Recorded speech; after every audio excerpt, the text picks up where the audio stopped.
Germany के Frankfurt शहर में एक जूइश गेटो था। मतलब एक रेस्ट्रिक्टेड एरिया जहां पर यहूदियों को रहना पड़ता था। वहीं पर एक आदमी था, मेयर रॉथस्चाइल्ड। वो कोई राजा नहीं था, कोई जनरल नहीं था, बस एक छोटा सा काउंटिंग हाउस चलाता था जहां उसका रेयर कॉइन्स का बिजनेस भी था और वो लोकल मर्चेंट्स को लोन देता था। मेयर रॉथस्चाइल्ड ने एक चीज बहुत पहले समझ ली कि पावर इक्वल टू पैसा। अगर पावर कंट्रोल करना है तो पैसा कंट्रोल करना पड़ेगा। और उसने एक और ब्रूटल सच समझा कि इंसानों की सबसे महंगी पड़ने वाली इन्वेंशन होती है वॉर।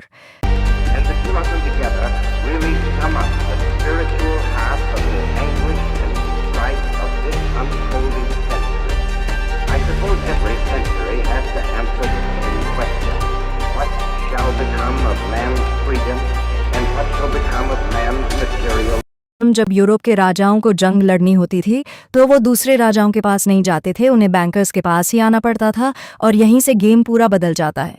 रॉथस्चाइल्ड किंग्स को फंड करके इनडायरेक्टली वॉर्स को फंड करने लगा और कोई देश वॉर जीते या हारे उसे उसके पैसे ब्याज समेत वापस मिलते ही थे। रॉथस्चाइल्ड का इनोवेशन सिर्फ पैसा उधार देना नहीं था, उसका इनोवेशन था नेटवर्क क्रिएट करना। ऐसा नेटवर्क जो कंट्रीज, बॉर्डर्स और पॉलिटिक्स से बहुत ऊपर काम करे। उसने अपने 5 बेटों को 5 अलग अलग यूरोपियन कैपिटल्स में भेज दिया।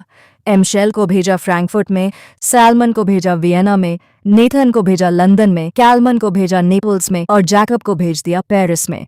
सोचो, एक फैमिली, लेकिन पूरे यूरोप में स्प्रेड हो गया उनका financial network. You are 5 brothers. I want you each to start a banking business in a different country. One to go and open a house in Paris, one in Vienna, one in London. Choose the most important centers. So that when money is to be sent from here to London, let us say, you won't have to risk life and gold until here in Frankfurt. We'll just send a letter to Nathan in London saying, pay so-and-so.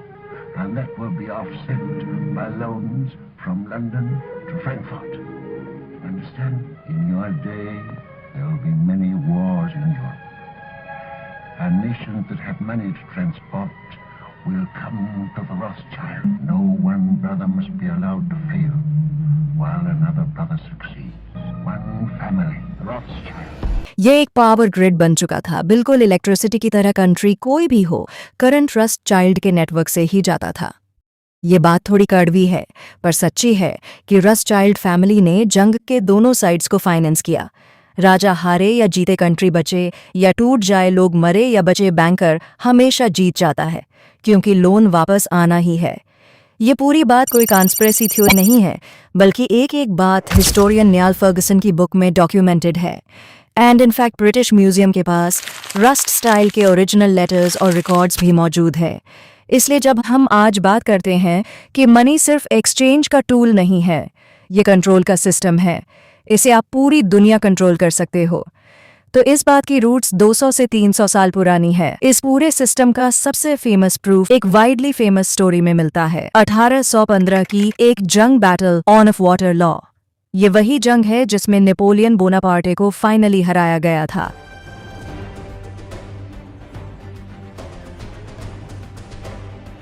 London में बैठा था Nathan Rothschild. उसने government से भी बहुत तेज चलने वाला private information network बना रखा था।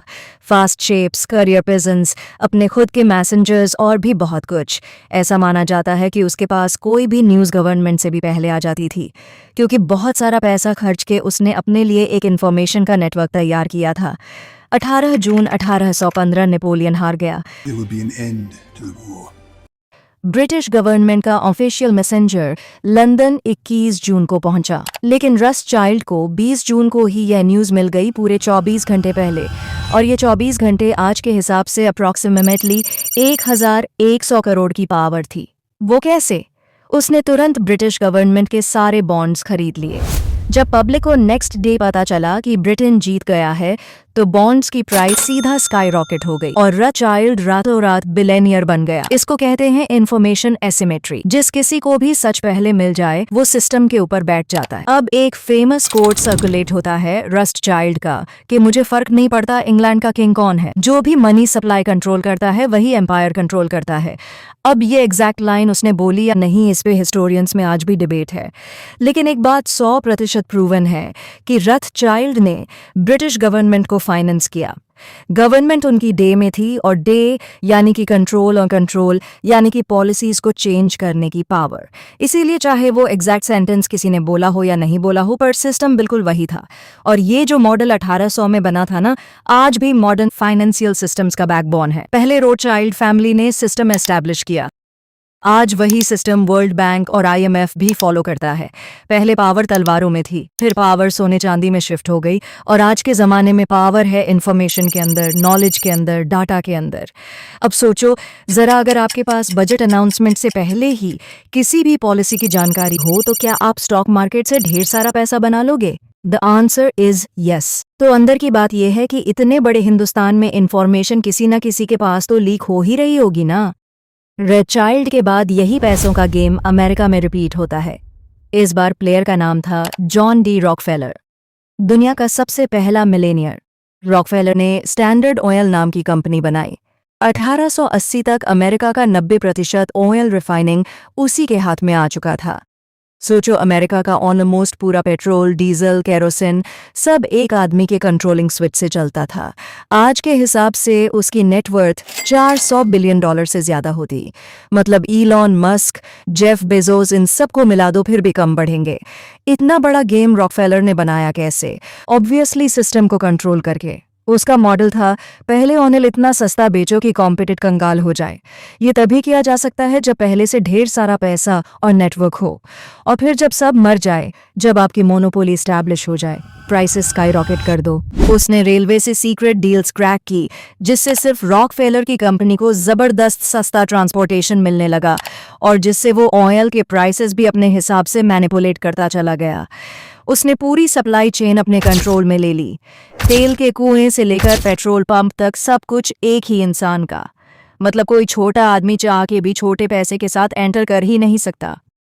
इतनी बड़ी मोनोपोली देखने के बाद गवर्नमेंट भी डर गई।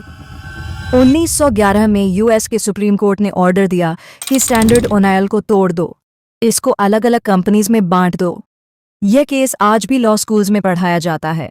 पर यहाँ ट्विस्ट ये हुआ कि कंपनी टूट तो गई, XON, मोबिल, शेवरॉन इस तरह के ब्रांड्स निकले, पर गेस व्हाट, रॉकफेलर और ज्यादा अमीर हो गया, क्योंकि अलग अलग कंपनीज की जो इंडिविजुअल वैल्यू थी वो मिलकर मोनोपोली वाली सिंगल कंपनी से भी ज्यादा निकली। अब आता है सबसे डार्क पार्ट।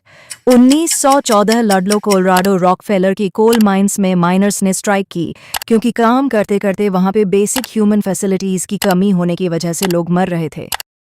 रॉकफेलर की कंपनी ने नेशनल गार्ड और कुछ प्राइवेट सिक्योरिटी को बुलाई और 20 अप्रैल 1914 को माइनर्स के टेंट्स चला दिए।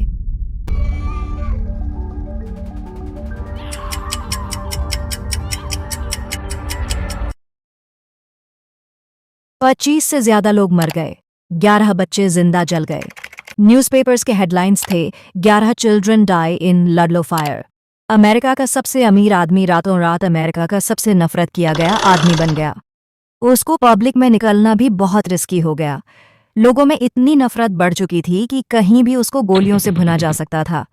लेकिन पैसों की पावर क्या क्या बदल सकती है, ध्यान से देखो आप। But before we move ahead, I just want a quick favour from you. अगर आपको यह वीडियो इंटरेस्टिंग लग रही है और आप हमारे इस चैनल से कुछ नया सीख पा रहे हो तो लाइक ज़रूर करना। इस तरह के डॉक्यूमेंट्री स्टाइल के वीडियोस बनाने में, रिसर्च करने में, स्क्रिप्ट रेडी करने में, शूट में, एडिटिंग में वाकई बहुत ज़्यादा एफर्ट्स लगते हैं। Now let's get back to the story. ONF, money and power. Rockefeller ने एक इंसान को हायर किया, आईवी ली, अमेरिका का पहला पब्लिक रिलेशन एक्सपर्ट। इस इंसान का काम था कि रॉकफेलर की इमेज को एक मर्डरर से सेंट में कन्वर्ट किया जा सके। आइवली ने सिंपल पर खतरनाक स्ट्रेटजीज बनाई। न्यूज़पेपर में बहुत सारी फोटोज आने लगी। रॉकफेलर बच्चों को कॉइन्स दे रहा है, वर्कर्स के साथ बैठकर बातें कर रहा है। एक प्यारे से दादाजी टाइप वाली ओल्ड मैन की इमेज क्रिएट होनी शुरू हो गई। साथ के साथ 1913 में उन्होंने बनाया रॉकफेलर फाउंडेशन। इनिशियल फंड था 250 मिलियन का, आज के हिसाब से अप्रॉक्सिमेटली 60 करोड़ से ज्यादा। देखा जाए तो फाउंडेशन ने सच में काम भी किया। साउथ अमेरिका में हुक वॉर्म्स खत्म कर दिए गए, हॉस्पिटल्स, एजुकेशन, साइंस की डेवलपमेंट में ढेर सारे पैसे लगाए, लाखों लोगों की जिंदगी भी बचाई। धीरे धीरे पब्लिक का दिमाग पूरी तरह से रिसेट हो गया और 1920 से ले 30 तक रॉकफेलर एक महान फिलथ्रोपिस्ट बन चुका था। बच्चों को जिंदा जला देने वाली जो मोनोपोलिस्ट की इमेज थी वो पूरी तरह से धुल चुकी थी और हिस्ट्री रीराइट हो चुकी थी। अब यहाँ सवाल ये आता है कि ये सच्ची सेवा थी या सबसे क्लीन तरीके का इमेज वॉश। सच ये है दोनों। काम भी जेन्युइन था और पावर भी साइलेंटली बिल्ड हो रही थी, क्योंकि जब फाउंडेशन एजुकेशन को फंड करती है ना तो वही डिसाइड करती है कि क्या पढ़ाया जाएगा। अगर फार्मिंग फंड करती है तो वही डिसाइड करती है कि कौन सी फार्मिंग मॉडल चलेगी। जब वो हेल्थ फंड करती है तो वही डिसाइड भी करती है कि कौन सी बीमारी का इलाज प्रायोरिटी पे होना चाहिए। और ये सारा पावर किसी भी इलेक्शन के बिना, किसी भी अकाउंटेबिलिटी के बिना मिलता है। आज बिल गेट्स का फाउंडेशन ग्लोबल हेल्थ पे गवर्नमेंट से भी ज्यादा कंट्रोल और पावर रखता है, बिना कोई भी इलेक्शन जीते। इसको कहते हैं पावर विदाउट एनी परमिशन। अभी तक हम ये समझ चुके हैं कि जो पैसे को कंट्रोल कर ले वो पूरे देश को इनडायरेक्टली कंट्रोल कर सकता है। लेकिन एक बहुत इंपॉर्टेंट बात समझो, रिवाल्ड जैसे बैंक्स प्राइवेट फैमिली बैंक्स थे। वो गवर्नमेंट को भी लोन देते थे, पर उनकी पावर एक लिमिट तक ही थी। क्यों? क्योंकि उनके पास पैसा हवा से नहीं आता था। उनको अपनी क्रेडिबिलिटी बचाने के लिए गोल्ड रिजर्व को मेंटेन करना पड़ता था। मतलब अगर उन्होंने 100 रुपये का लोन दिया है तो उन्हें ये प्रूफ देना पड़ता था कि उनके पास 100 रुपये के गोल्ड हैं, जिससे डिपॉजिटर्स को कभी भी अगर पैसा चाहिए हो तो वापस पेमेंट हो सकता है। अगर लोगों का ट्रस्ट थोड़ा भी हिल जाए, मान लो अफवाह फैल गई कि बैंक डूब रहे हैं, तो डिपॉजिटर्स एक साथ आकर अपना पैसा निकालने की कोशिश करेंगे। और जब सब लोग एक साथ पैसा मांगने लग जाएं और बैंक के पास इतना कैश या गोल्ड अवेलेबल ही ना हो तो बैंक बहुत बुरी तरह से कोलैप्स हो सकता है। इसीलिए रस्टाइल जैसे प्राइवेट बैंक्स पावरफुल तो थे, पर वनरेबल भी उतने ही थे। उनकी पावर, ट्रस्ट और गोल्ड रिजर्व्स इसी पर डिपेंडेंट थी। अब यहीं पे स्टोरी का सबसे बड़ा टर्निंग पॉइंट आता है। 23 दिसंबर 1913 अमेरिका ने एक लॉ पास किया, federal reserve act. We will cover this story further in our coming videos. Make sure you subscribe the channel, and if this video added some value, make sure you share this with everybody you know. It will inspire me to create more such content. हाँ, मुझे पता है मैंने बहुत समय बाद कोई video post किया है, पर देर आए दुरुस्त आए। If this video blows up, I will feel motivated and videos frequency अपने आप बढ़ जाएंगी।